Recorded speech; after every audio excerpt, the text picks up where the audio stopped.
अस्सलाम वालेकुम। मेरा नाम जलील है। मैं शरकपुर का शहरी शरीफ बच्चा। मैं रात को मैं तो मेरा दोस्त चौंक शेरे रबानी पीला खा रहे सन। उतों असी खा के निकले हाँ घूमन फिरन वास्ते। असी वड्डे अड्डे के मेन रोड पर चले गए हाँ। अगों पुलिस का डाला आ रहा सी जिंदे विच SHO समीउल्ला गोंदल साहब खुद मौजूद सन। उन्होंने सानू बाइक तो लाया ला के उन्होंने साडी तलाशी लई है। उन्हें तलाशी लई है साढ़े कोल कोई चीज़ बरामद नहीं हुई। उन्हें आख्या तुसी डकैत जे तुसी चोर जे। उन्होंने सानू गड्डी च बिठाया बिठा के सानू लै गए ने थाने जाके उन्हें साडी फिर तलाशी लई है। कोई चीज़ उन्होंने को बरामद नहीं हुई। उन्हें साढ़े ते प्रैशर पाना शुरू कर दिता कि जिहड़ा पिस्तौल है वह कित्थे वे, वो सानू दिओ नहीं तो तुहाडे ते डकैती का परचा हो जाएगा।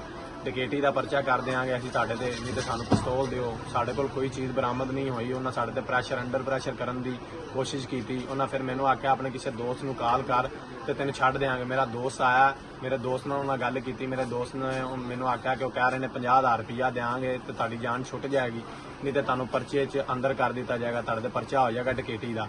मेरे दोस्त ने मैनू आके आख्या कि 50,000 रुपया देना है तो तुहाडी जान छुटनी है। मेरे को वॉयलेट मौजूद नहीं सी, मेरा घर पिया सी वॉयलेट, क्योंकि रात को असीं बाहर लैके नहीं निकलते। मैं घर गया मैं 50,000 रुपया लैके आया वा। SHO समीउल्ला गोंदल साहब ने 50,000 रुपया दिता है। देन तो बाद उन्होंने सानू आख्या ठीक है तुसी चले जाओ, तुहाडी बाइक जिहड़ी है तुहानू सवेरे मिल जाएगी।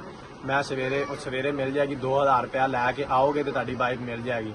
मैं 2,000 रुपया लैके समीउल्ला SHO गोंदल साहब के कोल गया वा। उन्होंने मैं 2,000 रुपया क्या डॉकूमेंट्स अपने गड्डी के विखाए ने। उन्होंने मैनू आख्या कि बाइक इत्थे नहीं हैगी, चले जाओ इत्थों, बाइक नहीं हैगी। तो इत्थे शरकपुर थाने दे विच साडे नाल SHO साहब ज्यादती कर रहे हैं। असी शहरी शरीफ बच्चे हाँ, असी एवें दे नहीं हैं। साडी उन्हें तलाशी लई है, साडे को कोई चीज़ मौजूद नहीं हुई। IG पंजाब और DG शेखपुरा साहब आपसे गुजारिश है कि हमारी हेल्प की जाए। इधर बहुत ज्यादती कर रहे हैं ये थाने वाले SHO समीउल्ला गोंदल साहब, आपसे गुजारिश है कि हमारी हेल्प की जाए। अस्सलामुअलैकुम DPO शेखपुरा साहब, हम शरकपुर से बात कर रहे हैं। असी शरीफ शहरी हाँ बच्चे। असी रात को शेखपुरे असी रात को इतने बर्फ वाले भट्टे से पीला खा रहे सन चौंक शेरे रबानी। उतों असी खा के पीला तो बड़े अड्डे से निकले हाँ रोन लाने भी।